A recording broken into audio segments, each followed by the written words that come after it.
Today, I'm going to tell you everything I know about creatine. And yes, I've supplemented creatine myself, so I know firsthand what it does and does not do to the body. The main highlights of this video are the benefits and side effects of taking creatine. Creatine is naturally found in the body. It is an amino acid that supplies energy to the body, particularly the muscles. Although creatine is naturally occurring, the body creates just a small amount of this amino acid. This is where creatine supplements play an important part. So, how does creatine really improve athletic performance? What about side effects like weight gain and digestive issues? How true are they? Continue watching till the end and I'll share with you other important information I learned about creatine. The science behind creatine. Creatine is found throughout the body, with 95% of it stored in muscle cells. Most people can get creatine through dietary sources like red meat and seafood. The primary use of creatine in the body is for energy. And the more energy you have, the better your athletic performance is, which in turn leads to increased muscle mass. However, even with the levels of creatine from food and the body combined, they aren't enough to maximize the full potential of this compound. It's why so many people opt to boost their creatine orally. In addition, others take creatine to improve the symptoms of certain health conditions like heart disease and muscular dystrophy, which I'll be detailing more in a while. For now, let's break down the major benefits of taking creatine supplements. Top benefits of creatine. Number 1, improves athletic performance. According to preliminary studies, creatine supplements enhance strength and lean muscle mass during weightlifting and other high-intensity exercises. In the same studies, it was reported that positive results were experienced mostly by young people around 20 years old. Researchers deduced that the intake of creatine has allowed a more efficient usage of fuel during exercise and helped in the development of muscles. Aside from high-intensity exercises, creatine is also one of the best supplements for strength and power-based movements. This is because adenosine triphosphate (ATP) energy is crucial for such exercises. A 6-week training study found that the intake of creatine aided in increasing the weight by 5% to a 1-rep max bicep curl. Additionally, a weight training study concluded that creatine enhanced maximum squat and bench press strength. As for endurance sports, creatine has less of a benefit since endurance exercises are low in intensity and require less rapid ATP energy regeneration. That said, there's one potential benefit of creatine still, and that is the ability to improve your training sessions, which in the long run can improve endurance performance. One thing skinny guys always aim for is to get bigger. If you feel the same way, then all the more reason to look into creatine. Here's why. Number 2, increased body mass. Increased creatine content in the muscles has been linked to bigger body mass. And no, this isn't because creatine builds muscle. Rather, it's because creatine causes the muscles to hold water, aka water retention. In fact, it's not weird to gain 2 to 5 pounds during the first week of creatine supplementation. The water retained by the muscle cells isn't necessarily a bad thing. Your muscles aren't growing yet, but the increased water is essential for future muscle growth. Also, another way that creatine increases body weight is due to increased muscle mass. This supplement is highly effective at boosting strength and endurance. As such, it lets you work out for longer and thus helps you build more muscle. Muscle is denser than fat, which means putting on even just a small amount of muscle while losing fat is monumental enough to cause the scale to go upward. As you put on muscles and lose fat, your body becomes leaner and your water weight becomes less noticeable. The takeaway here is that yes, creatine does cause weight gain. However, the added pounds aren't fat, so you can stop worrying now.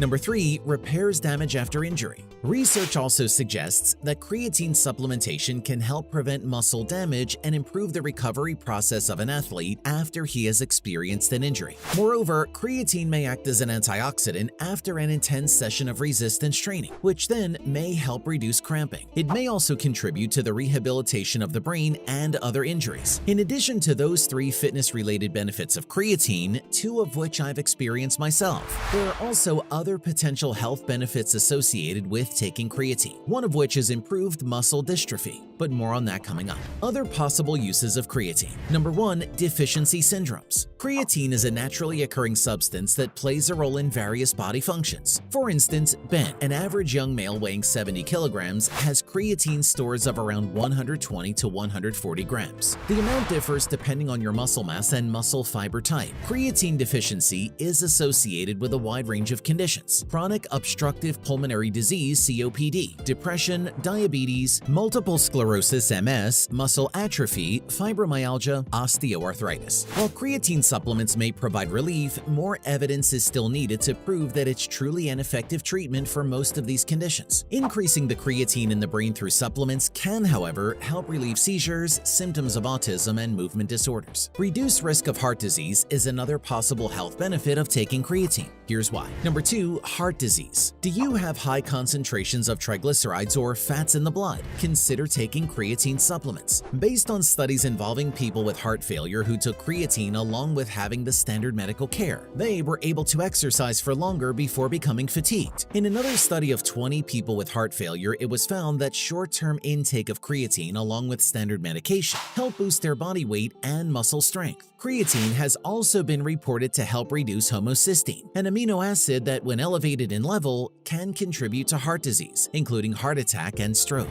Number 3, muscular dystrophy. In many cases, those with muscular dystrophy have fewer creatine stores, which may be associated with muscle weakness. According to a study, taking creatine led to a slight increase in muscle strength compared to those who did not take the supplement. Short and medium-term creatine treatment in people with muscular dystrophies is well received. Studies show that taking creatine daily for 8 to 16 weeks can help enhance muscle strength and reduce fatigue brought on by muscular dystrophy. On the other hand, it pays to know that not all studies have come to the same conclusion. Speaking of muscle-related symptoms, there's another disease that is characterized by such and thus benefits from creatine. That is none other than, number 4, Parkinson's disease. A common symptom of Parkinson's disease is decreased muscle fitness. This means poor muscle mass and muscle strength and increased fatigue. Based on one study, people with PD who took creatine were able to enhance their exercise ability and endurance. In a different study, creatine supplements boosted the participants' moods and reduced their need for medication compared to those who didn't take the supplement. Now that I've discussed the good things about creatine, it's time to delve into the unpleasant side of it, just so you know what you're getting yourself into before you fully commit to creatine supplementation. Here goes nothing. Side effects of creatine. First and foremost, let me just say this: creatine is a relatively safe supplement. That said, there have also been reports of creatine causing a few side effects. Because of these potential side effects, it's best to take creatine under the supervision of a healthcare provider. The said adverse effects are as follows: muscle cramps, muscle strains and pulls, stomach upset, diarrhea, dizziness, high blood pressure. Personally, I didn't experience those things. I did have a mild case of upset stomach once or twice, but only at the start. Also, it's important to note that some of these conditions can be due to the excessive consumption of certain vitamins. For instance, taking too much vitamin C can cause diarrhea. Besides, if there were any major negative effects, they would have been all over the internet and news by now. Have you tried creatine yet? If yes, then did you experience any of those side effects? Comment your answers below. But to be safe, I recommend you take creatine only if you're a healthy adult and have no kidney problems. In addition, only buy creatine supplements from reputable companies. As you've learned, creatine is a natural compound produced by the body, and so is your testosterone. Both are essential components in the growth of muscle. Therefore, aside from boosting your creatine, you should also be doing the same for your T levels. More on that coming up shortly.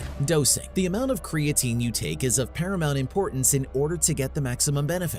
The body naturally creates about 1 to 2 grams of creatine every day, but that's nowhere near the optimum dosage needed to build muscle. According to the International Society of Sports Nutrition, the safe dosing schedule for creatine monohydrate is: loading dose, start with 0.3 grams per kilogram of body weight per day for 5 to 7 days, divided into 4 doses throughout the day. Maintenance dose, follow it up with 3 to 5 grams per day thereafter for up to 5 years. Bonus content. For those who stick around until the end of the video, here's the promised additional information everyone should know about creatine. Common FAQs about creatine supplementation. Number 1, what is the best type of creatine supplement? Supplements in general vary in form, with some having better quality than others. For creatine, I highly recommend taking creatine monohydrate. There are a ton of other supplements that will try to lure you into them, but many of them are mostly made of junk. Pre-workout supplements are a classic example of this garbage. They advertise to contain creatine and such, when in fact, many of them do not even have the minimum amount of the promised nutrients to yield results. So absolutely, powder is your best option. It's affordable and you can mix it with other healthy foods and drinks. Number 2, what are the best natural sources of creatine? Just as the human body produces creatine, this compound is also found naturally in some foods. Popular choices are beef,